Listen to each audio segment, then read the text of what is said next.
오늘도 엘리야와 사르밧 과부의 이야기를 이어가겠습니다.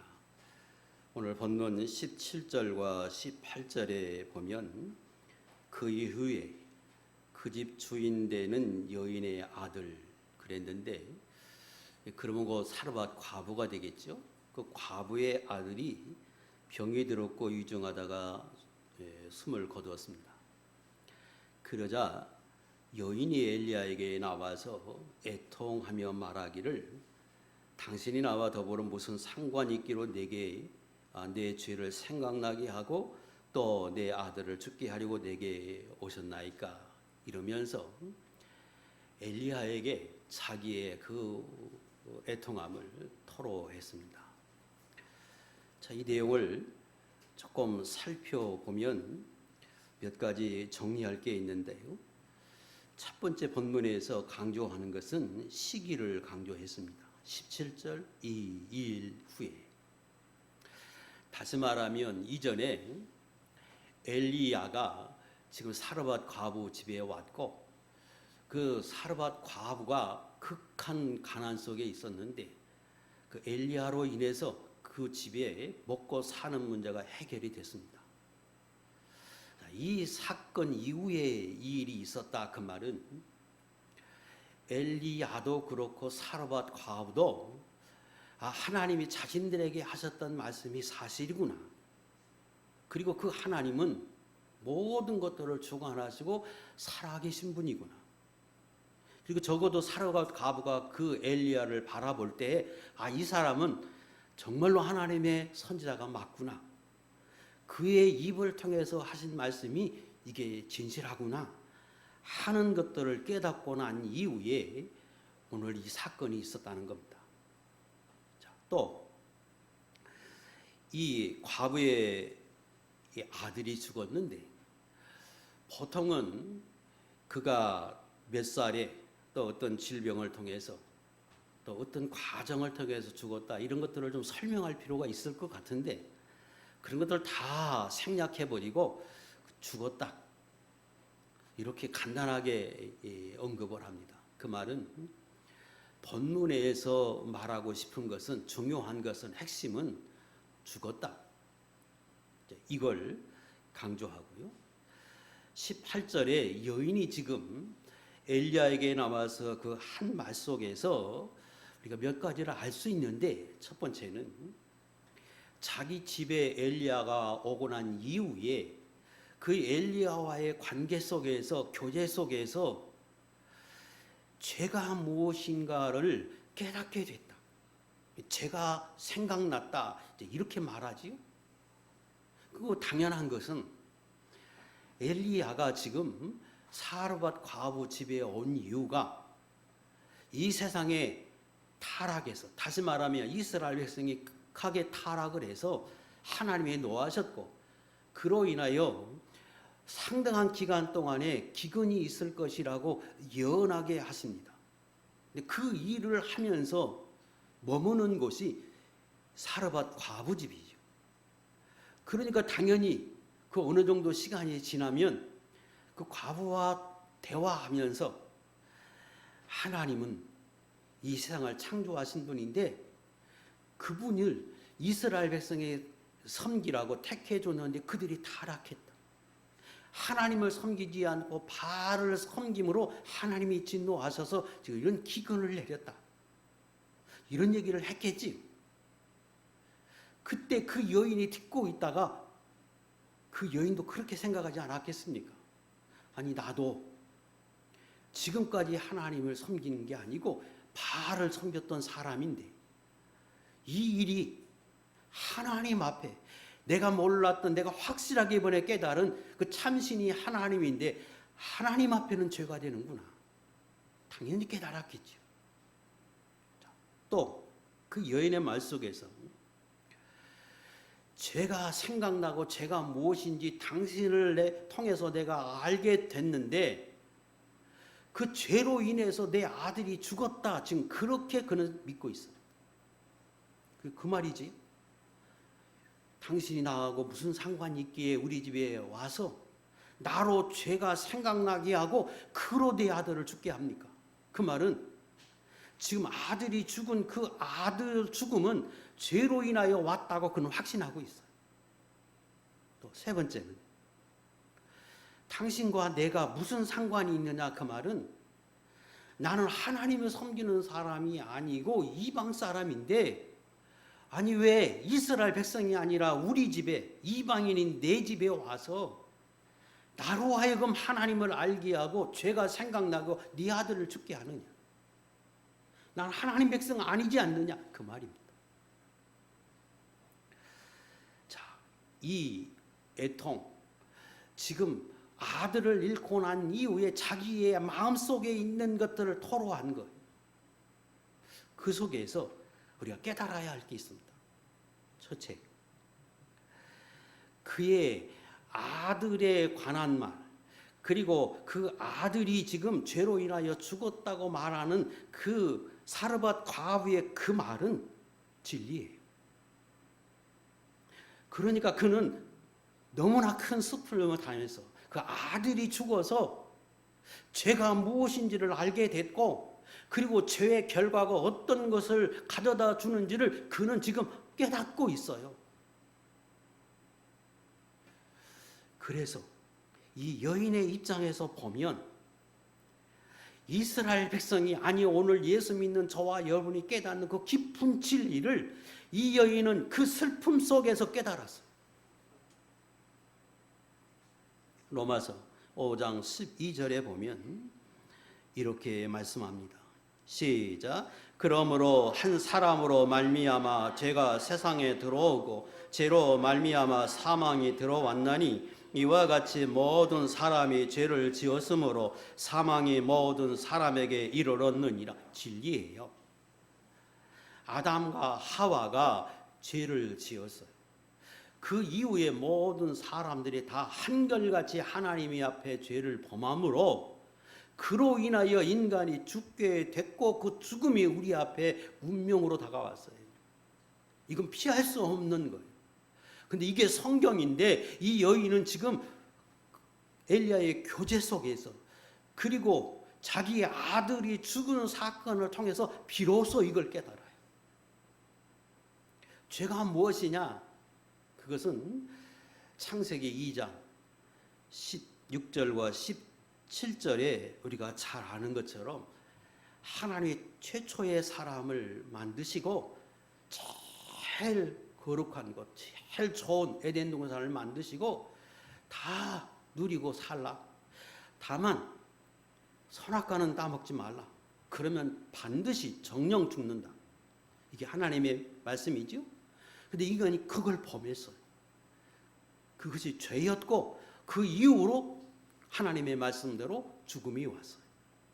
그때 그 선악과를 먹은 것 때문에 그 선악과가 죄를 알게 하는 열매다 그런 의미가 아니고 하나님이 하라고 하신 모든 것들은 해도 되고 그렇게 해서 행복하게 살 수 있는데 하나님이 하지 말라고 한 가지의 말씀 명령이 곧 그거 먹지 말라는 거 있는데 그걸 범한 거예요. 그게 죄. 죄는 창조자이신 하나님의 말씀을 어긴 것 그게 죄고 그 하나님의 말씀을 지켜도 그 하나님의 분량에 이르지 못한 것 그게 죄다. 그러면 창조자이신 하나님 앞에 죄가 돼서 그분이 만드신 생명을 잃어버린다. 이게 원리예요. 그런데 이게 지금 이 여인은 이방인으로서 몰랐는데 이런저런 모습으로 그 슬픔 속에서 이걸 깨달아요. 두 번째 우리가 알 수 있는 것은 지금 이 여인이 너무 슬퍼서 엘리야에게 자기의 그 아픈 심정을 고통스러움을 지금 토로하고 있어요. 그런데 사실은 방금 얼마 전까지만 해도 이 여인은 최고의 행복한 사람으로 그는 알고 있었고 그걸 누리고 있었어요. 우리 지난 시간에 말씀드린 것처럼 이 여인은 굉장히 어려운 환경에 있었는데 그게 아주 최악의 경우였어. 가난해서 먹을 게 없었고, 그리고 남편이 없이 혼자 살기 때문에 힘도 없어요. 기근이 들어서 이제 도저히 다른 양식을 구할 방법이 없어서 마지막 그거 먹고 이제 죽는다, 죽을 수밖에 없는 운명이라고 생각하고 있던 여인인데, 어느 날 하나님이 엘리야를 보내서 그 엘리야를 통해서 먹고 사는 문제가 해결됐어요. 그 기근 중에.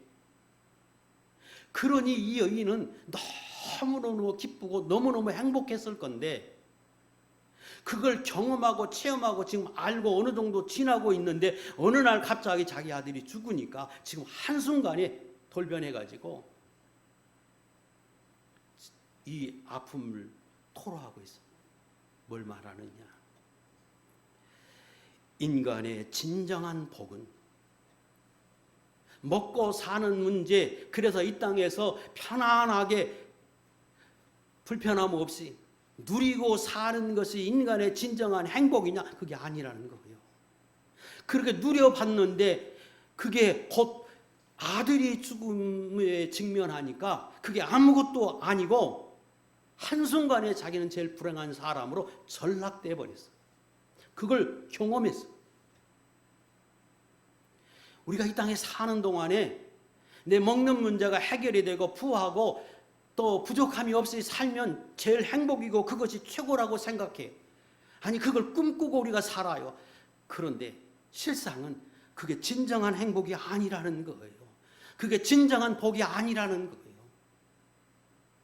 인간에게 누구나 다 죽을 수밖에 없는 운명 가운데 살아가고 있는데, 그게 내게 지금 경험하지 않은, 내게 다가오지 않아서 몰랐을 뿐이지, 내가 그걸 경험하고 나면 그게 아무것도 아닌 것, 이 세상에 누렸던 그 모든 것들은 아무것도 아니라고 하는 것을 저와 여러분도 그렇게 알게 될 날이 반드시 있어요. 그걸 알라는 거예요. 그걸 깨달아야 하는 겁니다. 이 여인은 너무너무 큰 슬픔 속에서 그걸 깨달았어요. 깨달을 수밖에 없게 됐어요. 세 번째, 지금 여인이 뭐라고 말하고 있느냐?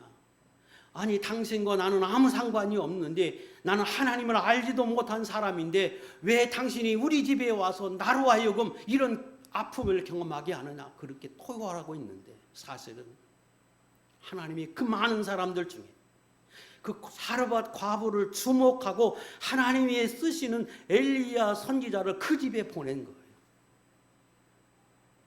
아무 상관이 없는 게 아니라 하나님이 점 찍어서 그에게 복을 주고 은혜를 주기 위해서 보낸 사람인데, 그가 지금 말할 때 아니, 나는 아무 상관이 없는데 왜 우리 집에 당신이 와서 이런 슬픔을 갖게 하느냐, 지금 그렇게 말하고 있어요.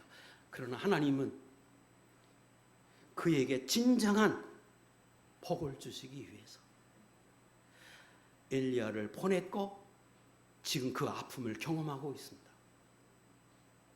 그가 최고의 행복을 누렸다고 생각하고 큰 복을 받았다고 생각했는데, 하나님 그에게 그걸 경험하고 난 이후에 더 큰 복, 진정한 복을 주시기 위해서 지금 이 아픔을 겪게 한 것이다 하는 것을 결론적으로 우리가 알게 합니다. 오늘 저와 여러분, 여기 와 계신 모든 저와 여러분은 우리가 이 땅에서 어떻게 하든지 좀 편안하게 살고 내 목적을 이루고 복을 받고 은혜 있고 살려고 몸부림칩니다. 그리고 그걸 어느 정도 이루면 나는 하나님 앞에 복을 받고 은혜 있고 산 사람으로 우리가 알 수 있어요. 그러나 진정한 행복은 그거 아니에요. 죽음의 문제를 극복하고 영원히 살아야 그게 행복이고 그게 참된 가치가 있습니다. 이걸 알아야 합니다. 지금 여인이 깨달은 대로 인간이 죄로 인하여 죽음이 오는데, 그 죽음의 문제, 죄 문제를 해결하지 않고는 진정한 복을 받았다 말할 수 없다. 그런데 이 여인은 결론적으로 죽은 아들이 죄로 인해 죽었다고 여겼는데, 그 아들이 살아남으로 궁극적으로는 죄 문제, 죽음의 문제를 극복하도록 하나님이 축복해 주었습니다. 이후에 엘리야가 어떻게 했느냐? 그 과부의 애통함을 보고 죽은 아이를 달라 그럽니다. 그리고 그 아이를 안고 타락에 올라가서 자기의 침상에 누입니다.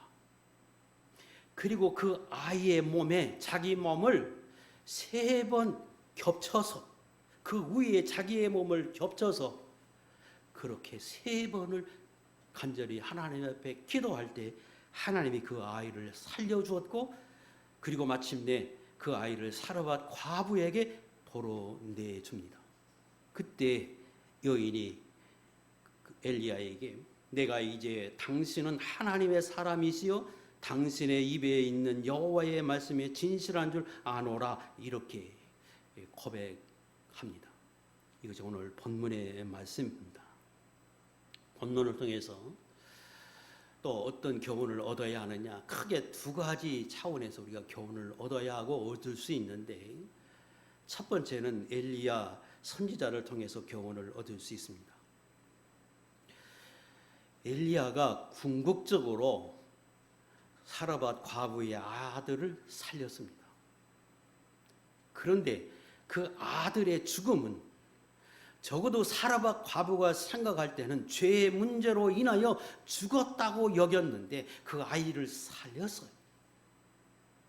그러면 성경에서는 죄 문제로 죽은 그 아이를 살린 그 엘리야를 통해서 무슨 교훈을 주려고 하느냐? 다시 말하면 하나님이 이 말씀을 통해서 죄 문제를 극복하게 하는 그것을 위해서 하나님은 어떻게 일하셨느냐, 어떻게 죄 문제를 극복하게 하셨느냐, 이 부분을 우리가 배울 수 있어요. 두 번째는 사르밧 과부의 입장에서 보면 지금 죄 문제로 죽은 그 아들이 살아났어요.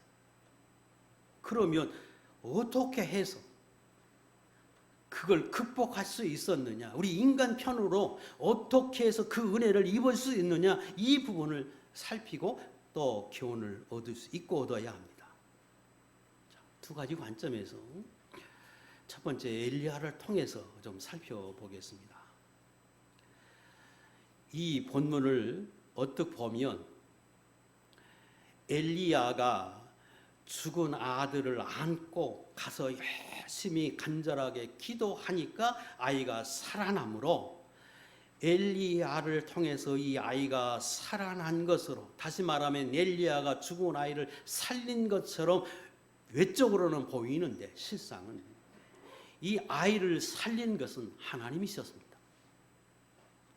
아이를 안고 엘리야가 할 수 있는 것은 그 아이에게 간절히 기도할 때 어느 정도 간절히 기도했느냐, 자기 몸을 포개서 그렇게 간절히 기도해서 하나님 앞에 살려달라 할 때 하나님이 살려주었습니다.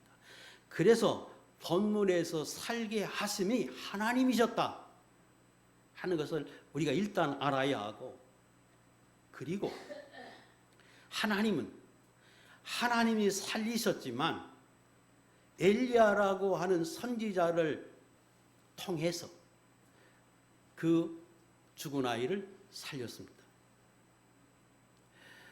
다시 말하면 하나님이 살리실 수 있는데 그 살리시는 방법을 엘리야라고 하는 사람에 통해서 살렸다는 거예요. 그래서 오늘 본문에서 나오는 그 엘리야는 곧 예수 그리스도를 예표합니다. 다시 말하면 죽은 아이를 살리심이 하나님이신데 그 하나님이 어떻게 살리셨느냐, 그것은 엘리야를 사용한 것처럼 예수 그리스도를 사용하시고 그 예수 그리스도를 통해서 죄 문제를 해결하고 죽음의 문제를 극복하도록 하나님이 만들어 주셨다는 거예요. 그래서 그 엘리야의 모습 속에서, 엘리야의 기도 속에서 바로 예수 그리스도를 발견할 수 있습니다. 엘리야가 그 아이를 살릴 때 독특한 모습으로 살립니다. 안고 타락에 올라가요. 그리고 앉아서 기도한 게 아니고 그 아이를 향해서 자기의 몸을 겹칩니다. 그 말은 자기의 체온을 죽은 아이에게 전달을 하는 것처럼 자기의 모든 것들을 그 아이에게 쏟아 내 생명을 그 아이에게 주는 것과 같은 간절함으로, 그런 마음으로, 그런 애절함으로, 그런 간절함으로 지금 그 아이를 위해서 3번 기도할 때 아이가 살아났어요. 그때 그 엘리야의 모습이 곧 예수 그리스도의 모습이에요. 우리가 아는 것처럼 죄로 인하여 인간이 다 죽게 됐다. 그런데 하나님이 인간의 그 죽음의 문제 때문에 애통하는 것을 보고 불쌍히 여겨서 엘리야를 통해서 살린 것 같이 하나님이 우리를 사랑해서 예수 그리스도를 이 땅에 보내주시고, 그 예수 그리스도가 마치 엘리야의 모습처럼 우리를 위해서 자기의 모든 것을 다 쏟아 부어주셨어요. 그게 십자가에서 못 박아 죽어서 자기의 생명까지 내어주잖아요. 바로 그 예수 그리스도를 바로 그 엘리야의 모습 속에서 우리에게 증거해 주고 있어요. 그래서 인간이, 이 땅에 있는 모든 인간이 죄로 인하여 죽을 수밖에 없다. 그런데 그걸 깨닫는 게 은혜인데, 지금 이 사르밧 과부는 자기 아들의 죽음의 문제 속에서 그걸 깨달았어요. 저와 여러분은 이런저런 모습으로 성경을 통해서 깨달으면 복입니다. 죄의 결과가 반드시 죽음이다. 그게 하나님의 법칙이고 창조자이신 하나님 앞에 그럴 수밖에 없다. 그런데 그걸 극복하는 것은, 그걸 극복하고 살 수 있는 길은 오직 예수 그리스도를 통해서 산다고 하는 것을 바로 이 사건을 통해서 우리에게 증거해 주고, 오늘 예수 믿는 저와 여러분이 아니 세상에 있는 모든 사람에게 이 사건을 통해서 말하고 싶은 거예요. 그래서 신약시대에도 구약에도 죽은 사람들을 살리는 사건이 여러 번 있는데, 그때마다 죽은 사람을 살릴 때는 한결같이 보통 이런 방법을 사용해요. 어떤 방법? 마치 지금 엘리야가 이 아이를 살리는 것 같은 모습으로 기도하고 살려요. 왜? 바로 인간의 죽음, 죄로 인하여 오는 죽음의 문제는 오직 예수 그리스도 외에 다른 방법이 없다고 하는 것을 알기에, 하나님도 그 모습 속에서, 살리게 하는 그 모습 속에서 예수 그리스도를 알게 하기 위해서 그렇게 살려요. 왕하 4장 34절에 보면 엘리사가 수넴 여인의 아들을 살리는 사건이 나오는데 똑같아요. 읽겠습니다. 시작. 엘리사가 여호와께 기도하고 아기 위에 올라 엎드려 자기 입을 그의 입에, 자기 눈을 그의 눈에, 자기 손을 그의 손에 대고 그의 몸에 엎드리니 아이의 살이 차차 따뜻하더라. 똑같이요. 엘리야가 이 아들의 몸을 겹쳐서, 자기 몸을 겹쳐서 3번 기도한 것처럼 엘리사도 수넴 여인을 살릴 때에 자기 몸을 겹쳐서 눈과 눈이, 입과 입이 마주치도록 엎드려서 자기의 체온을 거기에다 주는 것처럼, 이건 예수 그리스도가 이 땅에 오셔서 우리를 위해 다 쏟아주신 그 예수 그리스도를 예표하는 사건. 그래서 살려.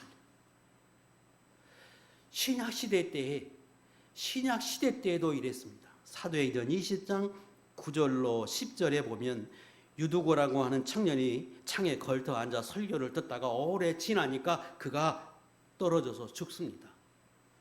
그때 바울이 데려다가 그를 살릴 때도 똑같은 모습으로 살립니다. 신약이나 구약인 인간의 죄 문제를 극복하고 사람을 살리고 영원히 살게 하시면, 죄 사하게 하는 방법은 오직 예수 그리스도하고 한 것을 이 사건을 통해서, 아니 여러 사건을 통해서 그렇게 증거하고 계신 거예요. 사도행전 4장 12절 다른 이로서는 구원을 받을 수 없나니 천하 사람 중에 구원을 받을 만한 다른 이름을 우리에게 주신 일이 없음이더라.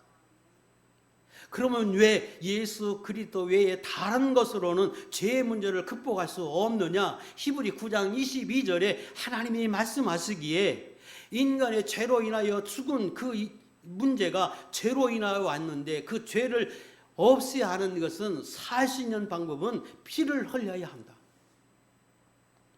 그래서 죄 없는 제물이 죽어주심과 같이 죄 없는 피로 인하여 대신 죽어야 하는데 그게 곧 예수님.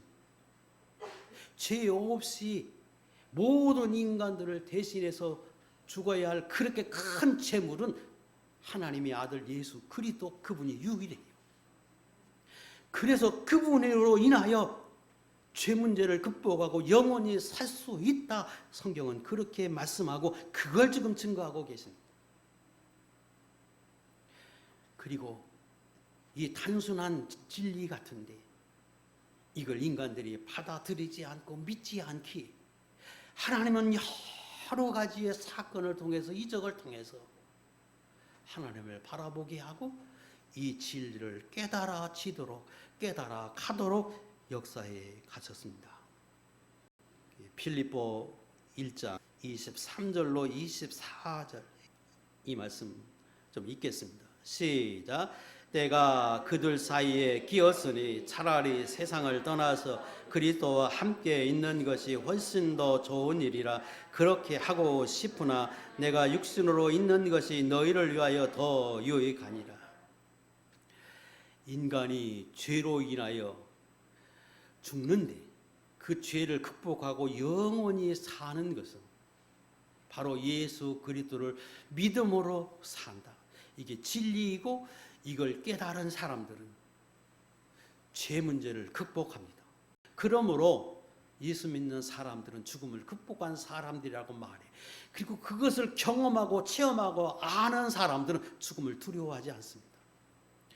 지금 빌립보 1장 23절 이하의 말씀은 사도 바울의 고백인데 사도 바울이 지금 그렇게 말하는 거예요. 감옥 속에 있으면서 내가 지금 둘 사이에 끼었다. 다시 말하면 내가 죽을 수도 있고 살 수도 있다. 그런데 사실상은 내가 육이 끊어져서 죽어서 예수 그리스도와 함께 영원한 천국에 들어가는 그것이 실제로는 내가 원하고 소원하고 그게 더 좋은 것인데, 그러나 내가 조금 더 살아서 여러분들에게 가까이 갈 것 같은 것은, 아니 그렇게 하나님이 하게 하시면 나는 그걸 원하는 게 아니지만, 내게는 죽어서 천국에 가는 게 더 좋지만 너희들을 위해서 내가 조금 더 있어야 한다고, 그것이 너희들에게 더 유익이 되다고 하나님이 이번에 나는 살려줄 것 같다, 이 말이에요. 이 말은 예수 믿는 사람은 그래서 죽음의 문제를 극복하는 겁니다. 그래서 이 땅에 살 때에 우리가 최고의 가치 있는 이것이 인생에 사는 이 세상에서 편하게 복되게 또 부자로 사는 것이라고 생각하지만 사실 우리가 경험하지 않아서 그러지, 죄 문제를 보다 극복하고 또 그 문제를 이기고 사는 것이 훨씬 더 복인 것인데, 저와 여러분은 예수 믿는 사람은 그걸 극복한 참된 복을 받은 사람이라고 하는 걸 증거하고, 그걸 극복한 사람은 내가 이제 최고의 복을 받은 사람인 줄 알고 이 땅에서 복을 받은 사람의 모습으로 살고, 그리고 이 땅에 사는 이 육의 복도 우리가 받고 누리지만 이것이 나의 모든 행복을 좌우하고 내 가치관의 최고의 목표로 삼을 만한 것이 아니요, 그것이 나를, 내 삶을 좌우하는, 내 가치관을 좌우하는 것이 되지 않기를 저는 원하고, 성경은 그렇게 우리에게 말씀하십니다. 참된 것은 영원한 것이다. 그걸 위해서 살고 이 땅에 있는 복도 하나님이 주시기 원하니까 누리고 살라. 이것이 하나님이 성경을 통해서 우리에게 증거하고 싶어 하십니다. 자, 또 이 본문 속에서 우리가 알게 하는 것은 분명히 육이 살고 영도 사는 것은 예수 그리스도를 인해서 살아요. 그리고 그 엘리야를 통해서 그걸 증거해 주고 있어요. 그러나 그 엘리야의 기도 속에서 그가 자기의 모든 생명을 주는 것과 같은 그 간절한 기도의 모습 속에서 예수 그리스도를 예표할 뿐 아니라 또 하나 우리에게 증거하는 것은, 근원적으로 예수 그리스도로 인하여 너희가 살지만 그러나 이 땅에 있는 수많은 죄로 인하여 죽어가는 사람들을 살리기 위해서 그들이 예수 믿고 하나님의 자녀가 되기까지 바로 그 엘리야가 희생하고 수고하고 헌신하고 간절하게 기도한 것처럼 너희들도 내 생명을 주는 것과 같이 애절한 마음으로 기도하고 그들을 위해서 희생하고 헌신하는 이것이 필요하다 하는 것을 우리에게 증거해 주는 말씀입니다. 실제로 예수 믿으면 구원받아요. 예수 믿는 죄 문제를 해결해요. 그리고 그것은 예수 그리스도로 인해서 가능해요. 그러나 그러기 위해서 수많은 사람들이 기도하고 헌신하고 그들을 위해서 인내하고 또 증거할 필요가 있어요. 여러분의 부모가 여러분을 위해서 그랬고 여러분의 이웃이 그랬고 여러분의 형제들이 여러분을 살리기 위해서 그래왔습니다. 마치 엘리야가 지금 사르밧 과부의 애통함을 듣고 그를 불쌍히 여겨서 살리기 위해서 자기를 헌신하고 기도한 것처럼 그런 희생과 헌신이 누군가가 필요하다는 거예요. 이건 그리고 소중한 일입니다. 그래서 어찌 보면 최고의 선물이고 영원한 생명이 있음을 깨달은 저와 여러분들에게 반드시 해야 할 일이고 소중한 일이에요. 하나님은 이 일을 위해서 엘리야를 훈련하고 계시고 그 훈련을 통해서 이 한 사람 한 사람을 그렇게 살리는 그 일을 하게 하십니다. 저도 여러분도 누군가의 헌신을 위해서 내가 생명을 얻었습니다. 물론 예수 그리스도 하나님의 사랑 안에서 가능했지만 그러나 그것으로 끝난 게 아니라 그 어떤 사람의 희생과 헌신과 기도를 통해서 내가 살아왔음을 기억하고 오늘 그 은혜를 입은 우리도 다른 사람을 위해서 그 일을 해야 한다는 거예요. 여러분 자녀를 위해서 해야 하고 내 이웃을 위해서 해야 하고 제 3자를 위해서 우리도 그렇게 해야 한다는 거예요. 그리고 그 일을 할 때 엘리야에게 복을 주고 그리고 역사하신 것처럼 하나님이 기뻐하시는 일이다. 하나님이 제일 기뻐하는 일 중에 하나다 하는 걸 기억하고 저도 여러분들 엘리야와 같은 역할 잘 감당하는 하나님의 종들이 될 수 있기를 주의 이름으로 축복합니다. 두 번째, 사르밧 과부를 통해서 우리가 교훈을 얻을 수 있습니다. 지금 사르밧 과부는 복을 받은 사람이에요. 먼저 복을 받은 것은 육신의 복을 받았지요. 어떻게 복을 받았느냐? 엘리야가 하나님의 사람인 것을 알고는 호의적이 있잖아요. 그리고 그 말을 들어요. 그리고 그를 통해서 하신 말씀이 하나님의 말씀인 줄 알고 그는 성경을 잘 모르지만 처음 접하는 사람이지만 그대로 신의 말로 알고 순종했어요.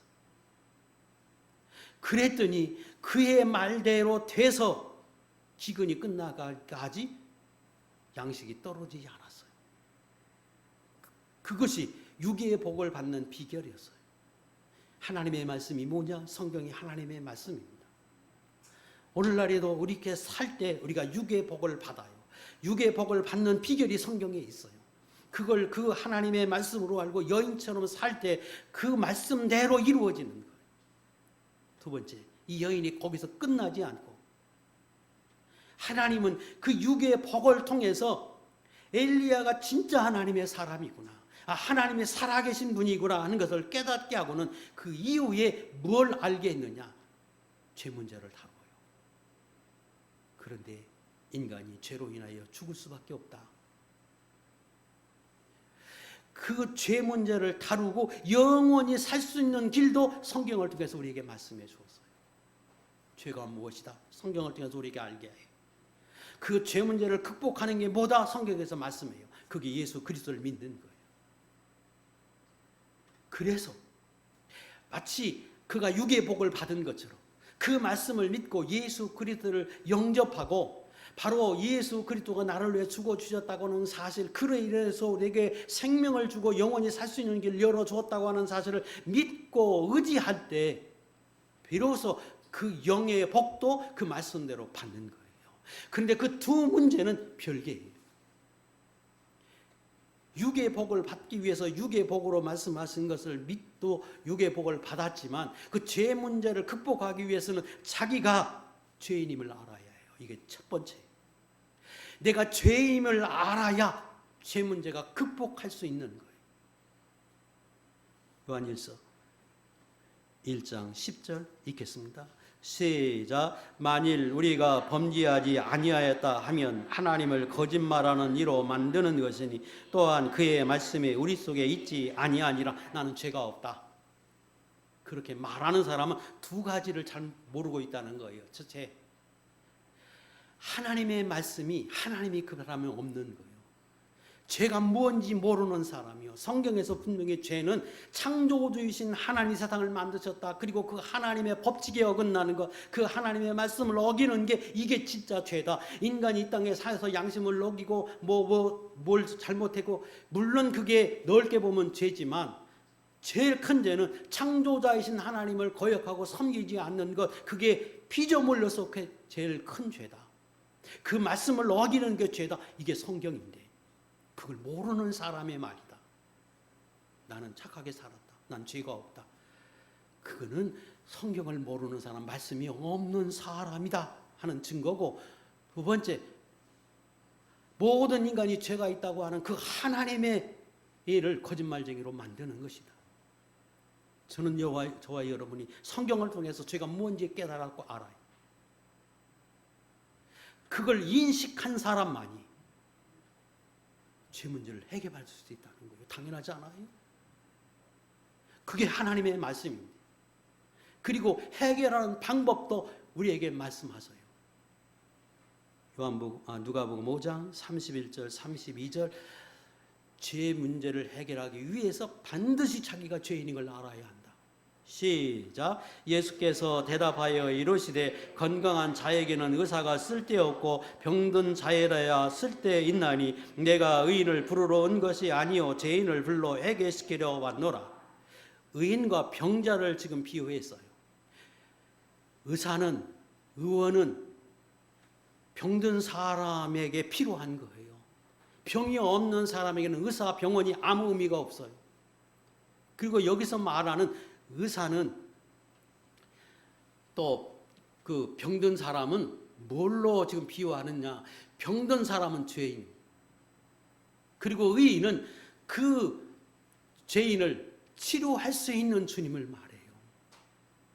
자기가 죄가 없다고 하는데, 자기는 병이 없다고 하는데 의사가 필요 없는 것처럼, 자기가 죄인이 아니라고 하면 예수님이 필요 없는 거예요.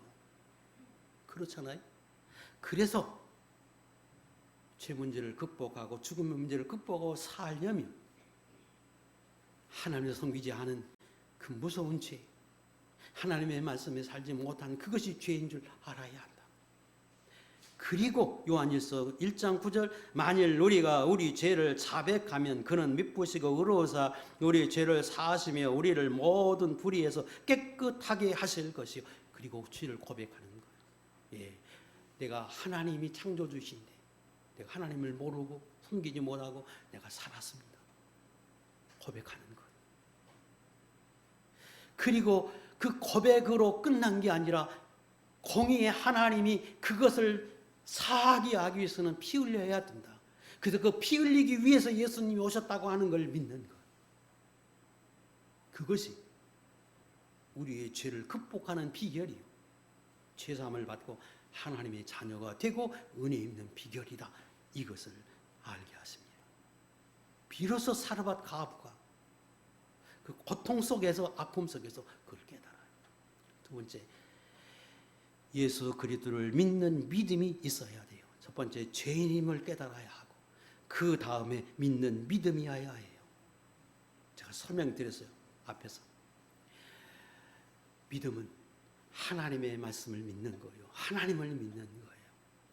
그래서 그 육의 복도 그 하나님의 말씀을 믿음으로 복을 받았어요. 영의 복도 똑같아요. 지금 말씀하신 것처럼. 이것도 그걸 믿는 그 믿음으로 우리가 받는다. 그리고 이것을 깨닫게 하기 위해서 성경은, 예수님은, 수많은 하나님의 사람들은 인간이 하나님을 바라보도록, 그 사람이 신실한 하나님의 정의 것을 알도록 수많은 이적과 기적을 통해서 주목하게 만들어요.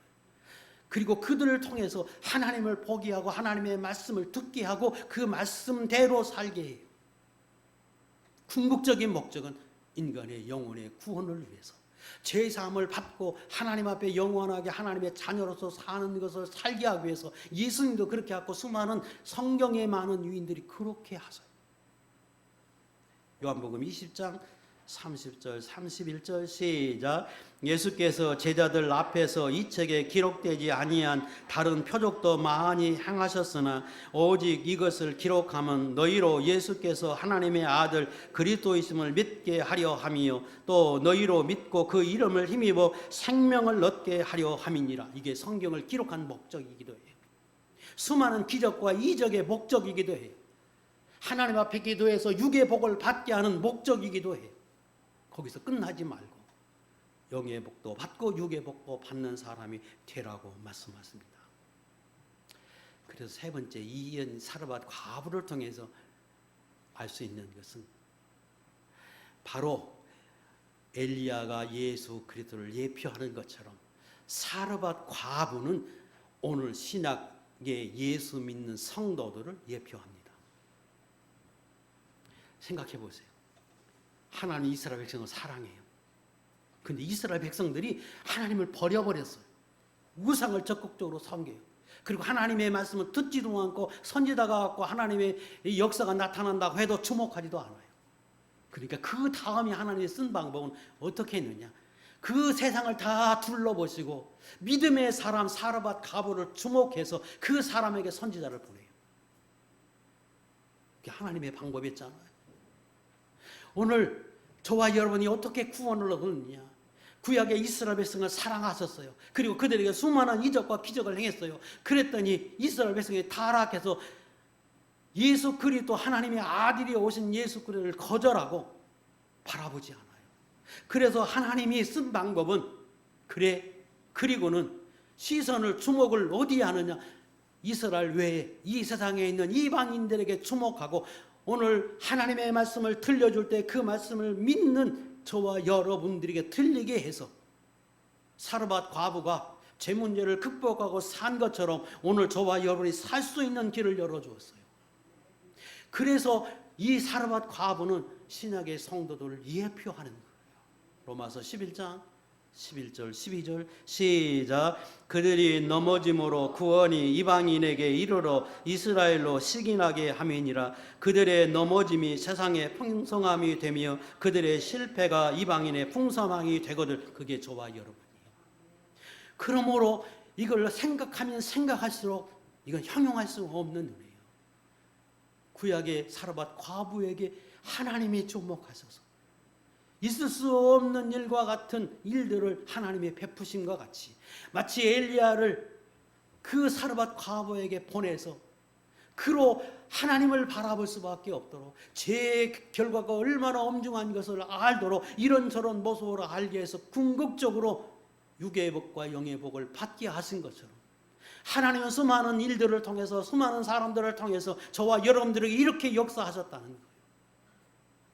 우리로 살라고 영원히 살라고 육과 영으로 복을 받으라고 이 은혜를 저와 여러분이 입었음을 깨닫고 이제 하나님 안에서 자유함을 누리고 그 복을 누리고 더 나가서 엘리야가 그 한 생명을 살리기 위해서 희생한 것처럼 헌신한 것처럼 기도한 것처럼 오늘 이 시대에 저와 여러분들이 그 일을 감당하는 진정한 하나님의 사람들이 될 수 있기를 주의 이름으로 축복합니다. 기도하겠습니다.